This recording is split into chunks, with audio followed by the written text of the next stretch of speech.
ભરતી નથી ને એટલે એ દિલ ખાલી કરવા માટે બીજા જાય છે. આ વડીલોને તમે આજે સાંભળી લો ને, આજે એનું દિલ હળવું કરી દો ને, તો જો કોઈ દિલ ખોલી લે ને તો દિલ ખોલાવવા માટે ડોક્ટર પાસે ન જવું પડે સાહેબ. કેમ કે જે ખાલી થાય ને એ ક્યારે ખતમ ન થાય.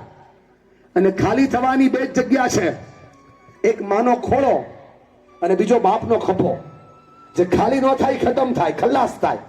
ખાલી ન થવા દેવાય તો ખાલી કરવા પડે. ખંભા પર હાથ મૂકીને પૂછવું પડે કે મારા દીકરા શું ચાલે તારા જીવનમાં, મારા બાપ શું ચાલે તારા જીવનમાં.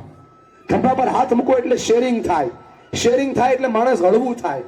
આમ પ્યારથી બેન બેસીને બચ્ચું વાત ત્યારે કરે એ આપણને યાદ નથી. બેન તમે બેડરૂમમાં જાઓ તો એ કિચનમાં જશે, ચેક કર.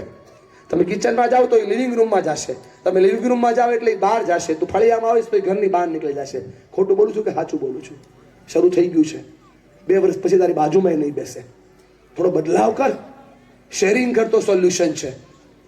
નંબર 2 ઉપર આવે ડેરિંગ. થોડું સાચું કહેવાની હિંમત રાખો બચ્ચાઓને. સાચું બોલો, સાચું બોલો, સાચું બોલો. બહુ શીખવાડો છો ને, હવે આ શીખવાડો.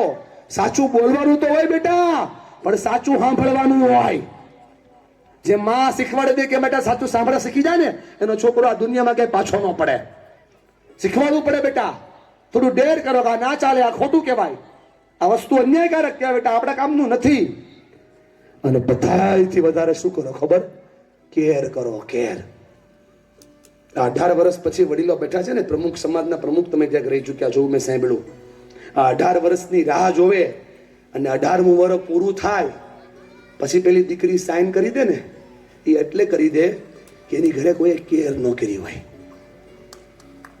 બાકી દુનિયા તમારી થઈ જાય. આને સમજાવવું પડે અત્યારથી. What is meaning of caring? What they want from our side.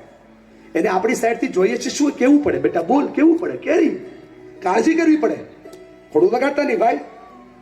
આ નાનકડી ઢીંગલીને કોઈ 5 રૂપિયાની ચોકલેટ આપે ને, 5 રૂપિયાની, એક્ઝામ્પલ બતાવો કેવી રીતે હાલે બેટા. આપી, આ મેં આપી. આમ કોઈ ચોકલેટ આપે ને એટલે થેન્ક યુ કહેશે.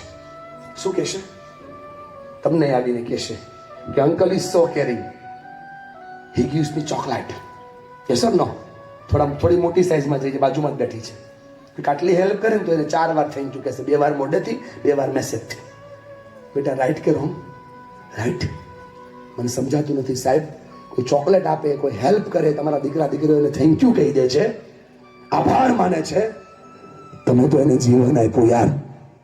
તમારો આભારી કેમ માની નથી શકતા? જાતિ ફળને લોહીનું દૂધ બનાવીને પાયું,